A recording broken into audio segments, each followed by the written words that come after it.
Ahora va Esther Clavero, que es hematóloga del Hospital Virgen de las Nieves, que nos va a presentar la definición de los criterios de elegibilidad y selección de candidatos para el tratamiento.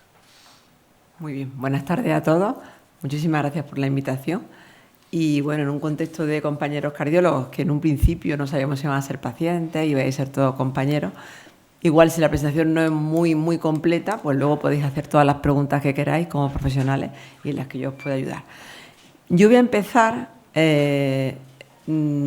primero, y quiero hacerlo ahora que estáis aquí y sois compañeros, dando las gracias a Fran, porque en nuestro día a día como hematólogos os necesitamos muchísimo a los cardiólogos para no solamente el diagnóstico de la amiloidosis, sino el seguimiento de nuestros pacientes. Evidentemente, no solamente vosotros participáis en el proceso, sino también los nefrólogos, los neurólogos, que hoy no están aquí, pero que evidentemente son protagonistas del diagnóstico integral de la amiloidosis. Entonces, quería especialmente darle a vuestro compañero Fran las gracias porque me acompaña con estos pacientes que, aunque es una enfermedad poco frecuente, como bien sabéis, la amiloidosis cardíaca y la amiloidosis sistémica, concretamente, es muy poco frecuente, pero cuando se presenta un paciente con amiloidosis, el manejo del paciente es muy complejo. No sé si alguno os dedicaréis más en concreto a la amiloidosis cardíaca, pero si no, pues lo vais a saber o lo sabréis pues muy de cerca al momento que tengáis el primer paciente con amiloidosis cardíaca o higosistémica. Vale, bueno, los hematólogos ya sabéis a lo que nos dedicamos, los hematólogos fundamentalmente especialistas en amiloidosis y mieloma, hablamos siempre de que tenemos una alteración la célula plasmática que nos produce una secreción de paraproteínas, normalmente ya sabéis que son cadenas ligeras kappa en el caso de la amiloidosis, y que se depositan en órganos o tejidos estas cadenas. Una vez que tenemos ese diagnóstico histológico, a partir de ahí podemos empezar a valorar el paciente y su tratamiento. Edad media del diagnóstico, sabéis que son habitualmente pacientes mayores, aunque como ha dicho Fran, cada vez tenemos pacientes más jóvenes, probablemente porque los diagnostiquemos antes y por lo tanto mejor. Fundamental que todos, si alguien sale de aquí simplemente con el mensaje de pensamos en una posible amiloidosis cuando veamos a un paciente con una fracción de eyección, con un tabique, con una proBNP alterada, simplemente si conseguimos que no solamente vosotros como cardiólogos, que seguramente ya estaréis concienciados, sino el médico de atención primaria, nuestros compañeros neurólogos o nefrólogos, conseguimos que con cualquier parámetro, aunque sea simplemente la última sospecha diagnóstica, pidamos un proteinograma, nos va a ayudar mucho a diagnosticar al paciente. Simplemente quedamos con eso, ya me sería suficiente para poder manejar a los pacientes. Está muy claro que, por supuesto, este diagnóstico precoz nos va a apoyar a tratar mejor y antes a nuestros pacientes. Bueno, estos son síntomas muy poco claros de cómo se puede presentar una amiloidosis, porque cualquier enfermedad hematológica o no hematológica pues puede dar cansancio, porque por la anemia, por la hipotensión ortostática, nos puede producir un edema. Como bien sabéis, los pacientes con amiloidosis muchas veces tienen edema en miembros inferiores, incluso edemas importantes porque tienen un síndrome nefrótico. Sabéis también, y si habéis visto algún paciente de amiloidosis, no lo olvidaréis nunca por la equimosis periorbitaria. ¿Alguna vez la habéis visto? ¿Algún paciente? No, pues cuando lo veáis no se olvidará nunca. Los pacientes también suelen tener neuropatía y una neuropatía periférica que puede ser un síndrome del túnel carpiano, la primera manifestación de una amiloidosis.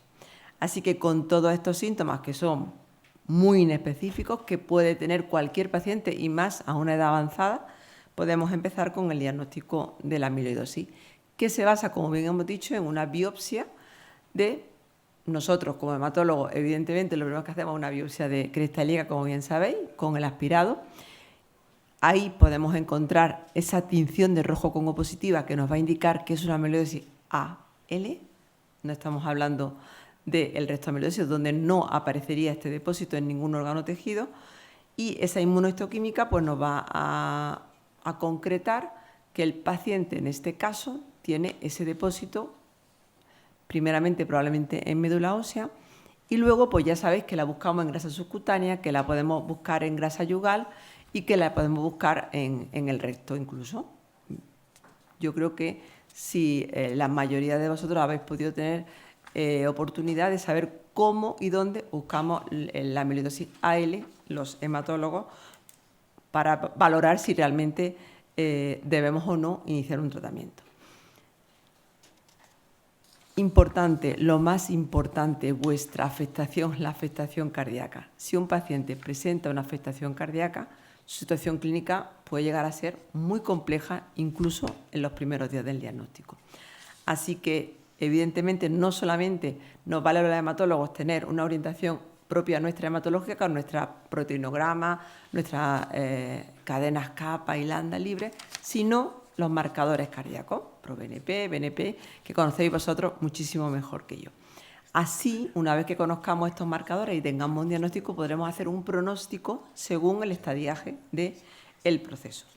Evidentemente, también los nefrólogos nos hablarán o nos podrían hablar de cómo supone el pronóstico de la enfermedad dependiendo del filtrado glomerular, y los neurólogos también nos podrían ayudar a estadiar la patología según el momento y la afectación periférica. Muy sencillo. ¿Qué hay que hacer cuando tenemos la sospecha de amiloidosis? Por supuesto, una exploración física con su historia clínica y tener muy en cuenta el ECOG del paciente, que es habitual que lo hagamos todos en consulta. ¿Y qué síntomas presentan? ¿Son compatibles o podrían ser compatibles con amiloidosis? Ya hemos dicho que los más frecuentes son compatibles con cualquier paciente de avanzada. Ese cansancio, los edemas, quizá una insuficiencia renal y quizá algún marcador cardíaco alterado. Por supuesto, el examen puramente hematológico con el proteinograma, inmunoelectroforesis en suero y en orina con la beta-2-glicoproteína y la proteína C. Con todo esto, pues vamos a tener un diagnóstico de sospecha. ¿Qué vemos los hematólogos que nos haga distinguir esas células plasmáticas en la médula ósea? Bueno, pues vemos unos marcadores, como bien sabéis, en concreto el CD138, un marcador que nos indica que esas células de la médula ósea no son normales y son células plasmáticas. ¿Por qué? Porque nuestros pacientes con amiloidosis muchas veces, o la mayoría de las veces, convive con probablemente un mieloma que da más o menos clínica que la amiloidosis. Pero si no sois conocedores de esto, muchas veces veréis, o alguna vez veréis probablemente a lo largo de vuestra profesión o de nuestra vida laboral, que muchos pacientes nuestros de amiloidosis, o vuestros y nuestros de amiloidosis, no solo tienen afectación cardíaca, sino que también presentan síntomas de un mieloma múltiple. Son enfermedades diferentes, pero que se pueden solapar en el tiempo. Evidentemente se tratan de manera muy similar, como veremos ahora, pero con alguna diferencia. Todas las pruebas cardiológicas, no hace falta que os recuerde cuáles son y cuáles tenemos que hacer. Importante, aunque creo que lo ha comentado Fran, y muy importante cada vez más, la resonancia magnética cardíaca. ¿Cuál es nuestro objetivo abordando la amiloidosis? Bueno, pues fundamental, el objetivo es obtener, dijéramos, eliminar ese clon de células plasmáticas, dejar al paciente o que tengamos una respuesta completa de tal manera que ya no haya ni inmunofijación, ni inmunoelectroforesis positiva, ni cadena alterada en suero ni en orina. Esa es nuestra misión. A partir de ahí, una vez que mejoramos la situación hematológica, mejoramos la situación del órgano afecto o de los órganos afectos. Voy un poquito más rápido porque se está acabando un poco más el tiempo, pero necesitamos entonces esa respuesta completa para mejorar la función de nuestro órgano. ¿Cómo la vamos a conseguir? Bueno, nosotros cuando nos enfrentamos a un paciente con amiloidosis podemos considerarlo candidato o no candidato a trasplante. Imaginaros un poquito que necesitamos la edad fundamentalmente, ¿no? La edad y el ECOG del paciente. Es fundamental que definamos bien al paciente para poder tratarlo y saber si es candidato o no a trasplante. La diferencia de las cadenas es importante para hacer el diagnóstico, es importante ProBNP, troponina, es importante conocer la albumina en compartir de insuficiencia renal, y con todo esto vamos a hacer un diagnóstico. Y ya nos vamos al tratamiento. Creo que parte fundamental aquí, que creo que puedo hablar con tranquilidad de los tratamientos, ¿no? Perfecto. Como sois compañeros, pues podemos hablar perfectamente qué sabéis, y si no lo sabéis, os lo comento. Desde mayo del 2025, es decir, hace 2 días, empezamos a poder tratar a nuestros pacientes con el mejor esquema que tenemos en la actualidad. Este esquema son 4 fármacos, un anti-CD38, un inhibidor del proteasoma, un inmunomodulador y la ciclofosfamida y la dexametasona. Con todos estos fármacos, que ya desde el estudio Andrómeda que os nombro ahí, hace muchos años que teníamos y sabíamos que aportábamos a nuestros pacientes mayor PFS y mayor supervivencia global. Es una enfermedad poco frecuente, ya sabes cómo funciona la financiación de los fármacos en España, pero bueno, pues nuestros pacientes no podían ser tratados con el mejor tratamiento. Mayo 2025, DARA-VCD es un tratamiento aprobado y financiado para nuestros pacientes. Este esquema ha demostrado mejor, la mayoría de nuestros pacientes, más del 60% hacen respuestas, incluso respuestas completas con enfermedad mínima residual. Y me diréis, ¿qué es enfermedad mínima residual? Pues igual lo sabéis o no, pero la enfermedad mínima residual es lo que los hematólogos hoy por hoy buscamos siempre en nuestros pacientes con amiloidosis y con mieloma. Que no haya rastro de enfermedad en médula ósea, es decir, que por 10 elevado a menos 6 no encontremos células plasmáticas en médula ósea ni en sangre periférica, por supuesto. Tengamos una normalización del cociente kappa lambda, una normalización es decir, que no encontremos componente monoclonal, y a eso le llamamos respuesta completa. Y respuesta completa con mínima residual negativa tendríamos que cumplir el criterio también de la médula ósea. Así que nuestro objetivo es ese, porque sabemos que una vez que eliminamos ese clon de células plasmáticas, dejaremos de producir esas cadenas y dejaremos que se depositen en el órgano afecto o en el tejido afecto. Ese es nuestro objetivo. Con el esquema de DARA-VCD estamos teniendo muy buenos resultados. Bien, es verdad que si no sabéis os comento que es un esquema muy fácil de administrar para el paciente, es subcutáneo, por lo tanto si el paciente tiene insuficiencia cardíaca tampoco le afecta en el momento de la infusión porque no le produce una sobrecarga de líquidos. Son esquemas subcutáneos orales que los pacientes toleran muy bien y que bueno, pues le van a producir más allá, como he dicho, de un 60% de respuestas completas hematológicas. ¿Qué teníamos hasta ahora? Pues teníamos un esquema mucho menos eficaz, basado en inhibidor del proteasoma en el bortezomib con la ciclofosfamida y la dexametasona. Una vez que consideramos que el paciente no es candidato a trasplante, empezamos a tratar e intentamos obtener la mejor respuesta. ¿Por qué? Porque en el mieloma sí que necesitamos mantener al paciente con tratamiento. En el mieloma nunca dejamos de tratar al paciente. En cambio, en la amiloidosis, si el paciente se encuentra en respuesta completa con enfermedad mínima residual negativa, una vez que hacemos 4 o 6 ciclos de esta terapia, si podemos, hacemos el trasplante autólogo si el paciente es candidato y no tenemos como objetivo ni una consolidación ni un mantenimiento. Cosa que cualquier hematólogo que estuviera aquí acostumbrado a tratar un mieloma diría, ¿es imposible, es inviable? No. Amiloidosis no hacemos que sea un tratamiento indefinido, salvo en aquellos pacientes en los que no conseguimos una respuesta óptima y podemos seguir intentando profundizar en esa respuesta. Pero por norma no hacemos ni consolidación ni mantenimiento. Bueno, una vez que ya hemos dicho no es candidato a trasplante, empezamos a tratar y una vez que consigamos esa mejor respuesta, siempre más allá de respuesta parcial, cuando conseguimos esa respuesta, suspendemos tratamiento hasta la recaída. Os recomiendo aquí, bueno, porque es verdad que hasta ahora, como teníamos pocas opciones terapéuticas en la amiloidosis, a veces hemos utilizado el melphalan, no solamente para acondicionar a los pacientes en el pretrasplante, que eso es lo normal, sino en el tratamiento de nuestros pacientes. Es evidente que todos los fármacos que sean tóxicos a nivel cardíaco debemos evitarlos.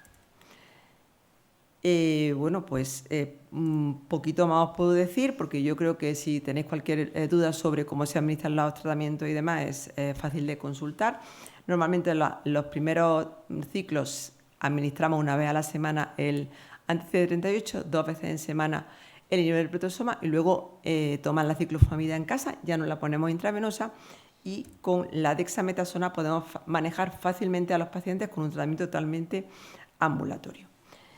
Bueno, es verdad que, por supuesto, tenemos innovación terapéutica y de eso, bueno, en hematología es verdad que en los últimos años, no solamente en el mieloma, sino también en la amiloidosis hemos conseguido una enorme, importante innovación terapéutica. Esto nos ha llevado a tener ensayos clínicos muy, muy potentes y hemos sido de los... España es uno de los... Y bueno, y estamos aquí, seguramente casi todos pertenecemos a la comunidad de médicos españoles y tenéis que saber que en concreto en la amiloidosis somos pioneros, y somos pioneros porque los primeros ensayos de amiloidosis fueron aquí y empezaron aquí en España, porque nuestros hematólogos, la doctora María Mateos, que es nuestra hematóloga por referencia, no solamente en mieloma, sino en amiloidosis, iba a hacer una presentación, finalmente no ha podido, pero bueno, son referencia a nivel internacional. Este ensayo que os nombro ahí, que es el CAL-101, se basaba en la demostración, todavía estamos por demostrarlo, que ese anticuerpo monoclonal, el CAL-101, que ya sabéis que, si no sabéis, lo comentamos, se une al epítopo de la proteína y la fagocita. ¿Eso por qué es importante o muy importante? Porque hasta ahora pocas veces habíamos conseguido que la proteína, habíamos conseguido que dejara de depositarse, pero no limpiar completamente el órgano de la proteína amiloide. Con esta innovación terapéutica, con estos ensayos clínicos, pretendemos llegar a conseguir que haya una desaparición o práctica desaparición de la proteína pues, cardíaca, a nivel cardíaco, a nivel del riñón o en cualquier órgano o tejido. Entonces, tenéis que saber que fuimos de los primeros centros en España en tener el ensayo. En la actualidad lo seguimos teniendo. Todavía no hay resultados, pero la verdad es que la evolución de los pacientes está siendo muy valorable porque sabéis que en la amiloidosis cardíaca tenemos una esperanza de vida de unos 2 años y a fecha de hoy todos nuestros pacientes después de 3 años no solo continúan vivos, sino en respuesta completa. Así que la esperanza de todo esto es que tenemos innovación terapéutica y que estamos consiguiendo mejorar el pronóstico de los pacientes con amiloidosis. Hay muchos otros fármacos en desarrollo que ya están utilizándose en mieloma o en otras enfermedades hematológicas, inhibidores del proteasoma, inhibidores del BCL2, y yo creo que probablemente pronto tengamos noticias de cómo va a ser la primera línea, donde podamos incorporar seguramente el fármaco que ahora mismo tenemos en ensayo, el CAL-101, a la primera línea y cómo van a ser los tratamientos de la recaída, que por desgracia también sigue siendo un gran problema cuando se produce en nuestros pacientes porque bueno, es una situación muy delicada donde la supervivencia oral todavía es mucho más escasa. Así que poquito más os tengo que decir, daros las gracias y por vuestra atención y por admitir a una hematóloga en vuestro congreso.